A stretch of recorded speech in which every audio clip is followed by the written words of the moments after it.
What is up, everybody? Welcome back to the channel, guys. As you can see, the high-flying Whipple Charge convertible is back, and she's back apart. So today we're gonna talk about build issues, y'all, because if you ever built a car, you're planning to build a car, don't care how much work you put into it, you're always gonna do more. So let's talk about it.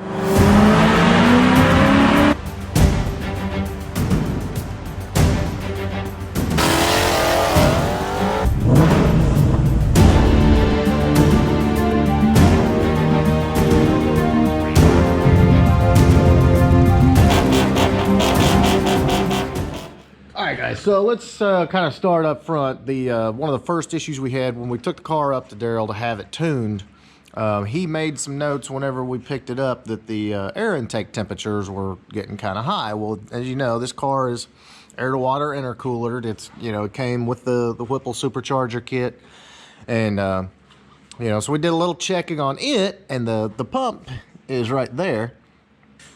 And the pump was, you know, it had power, had ground, and it was actually coming on, but we were squeezing the lines and, you know, they didn't appear to have any pressure. Well, long story short, we watched the reservoir and nothing was moving. And so out of the box, the little Bosch pump here that came that is for the air-to-water intercooler, it was bad out of the box. So, yeah, that was issue number one. And again, y'all, it was powering up. I mean, you could hear it. It had good power, had good ground, but it was just kind of running. It wasn't doing anything. It wasn't pumping. So that was issue number one. Got that resolved, and everything is good to go as far as the intercooler system.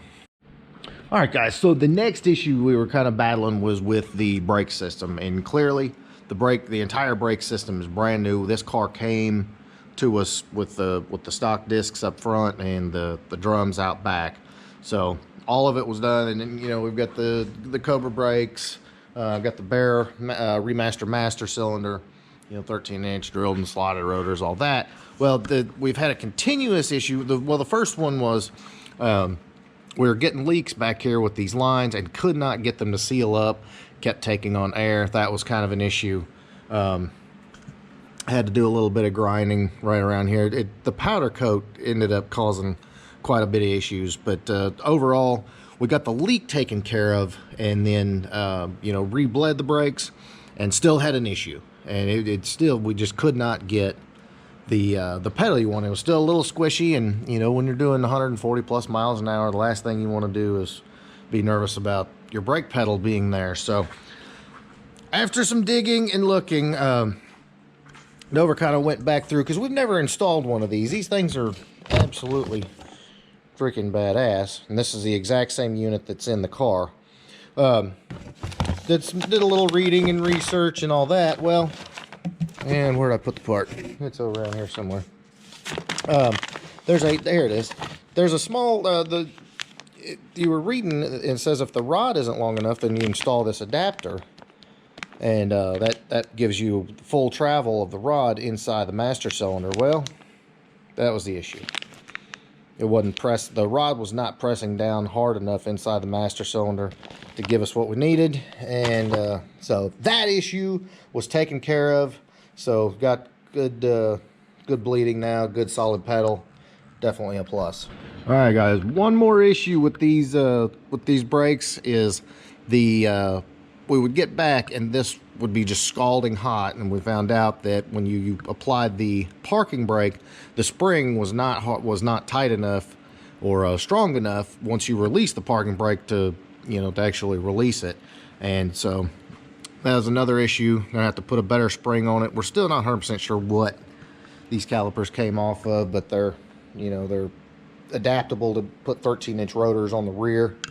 And so that was another issue. You know, just one of those things. If you had left it on for a very long period of time, you would have done some serious damage to the rotor and, you know, burned up the pads and stuff like that. So, you know, that's why you drive a little bit, bring it back, look over everything. Drive a little more, bring it back, look it over everything.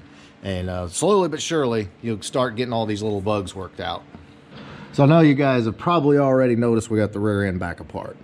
And let's talk about the rear end for a minute. Of course, this is a new gear. The entire rear end was rebuilt, all put back together. It's got heavy duty axles, locker, new gear. It's a 373 gear. Long story short, the more we drove it, the more noise we were getting from the gear. And I'm not going to discuss the manufacturers, but at the end of the day, we did some reading and some looking, found out that we're not the only people that have had quite a few issues with these rear ring and pinions. So long story short, we are pulling it all back out. We're going to do a Ford Racing 410 gear and put everything back together. With something like this, guys, that is so precision, that has to be set up, that can potentially tear a lot of parts up, make noise, drive you crazy, all that, leave you stranded. Always spend the money, buy the best part you possibly can. It's definitely not a place you want to skimp. So yes, there are places you can buy like replica wheels and cheaper exhaust. You can spend as much as you want on exhaust, but on stuff like this, guys, like rear end components, cylinder head, stuff that is tolerances and machining and all that need to be exacting. Spend the money, buy the name brand stuff, do your research. That way you don't have to do the job twice. All right, guys, so some of the other things, and again, we did this with Dover's car, we did it with Scott's car, my car, Philip's, well, Philip is Dover's car, but anyway, you go back and you just kind of look and check and see. And we had an issue here where we're getting some leaking from the power steering at the bottom. We ended up having to trim a hose back and change a clamp and then adjust how something was routed because it was close to here. And just a lot of little stuff. Get it in the air as high as you can and check all your power steering lines, your brake lines, especially your fuel lines. You definitely don't want any issues there. Look at your wiring around hot spots. I mean, there's so many different points under here where you can have an issue. You want to check your clutch cable. If if it's a stick car and you're going around long tube headers, you want to check that clutch cable. As you can see, this one, we got plenty of room. Check your nuts and your bolts, especially on your suspension parts. Just make sure everything's tight, everything's good to go, nothing's came out of adjustment. It's always good to figure this stuff out on the front end before something really bad happens. I promise you, you don't want a tie rod or a ball joint to come apart or a fuel leak to start spraying on hot exhaust. So drive it a little bit, don't get carried away, bring it back, put it on the lift, check it, repeat, and probably do that for quite a while. All right, boys, real quick shop update. As you can see, busy as always. Probably in the next upload, we're going to be getting this car finalized. We got some hoses and gaskets and all that good stuff. Had to do a little cleaning and painting to get this car ready to rock and roll. Doing some wiring and some test fitting and stuff like that on Jeremy's Viper Blue car. Yes, it's beautiful. And then, of course, hopefully you caught this video. George's car is taking shape in a very, very big way. Drivetrain is in, roll cage is in, front suspension. All the wiring has begun. It's even got a dash in it. I mean, whole lot of stuff. You see right there, transmission, it is in. We got parts piling up everywhere, and we've got, what, 2 more builds coming? For sure? One for sure. One for sure. Yeah.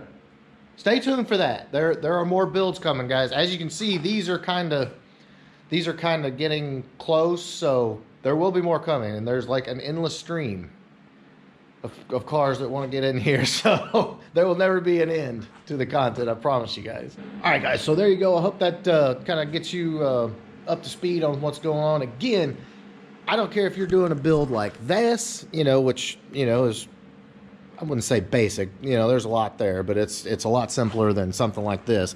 No matter what you're doing as far as your build goes, anytime you do something, do yourself a favor, just don't go out and send it, drive a little bit, bring it back, check everything, and repeat, and do that for a little while. Take it slow, just, especially if this is something that you're going to drive and keep a long time, and, especially if it's your driver, just take it slow, check everything. Stuff's going to pop up, it's just part you know, it's part of it.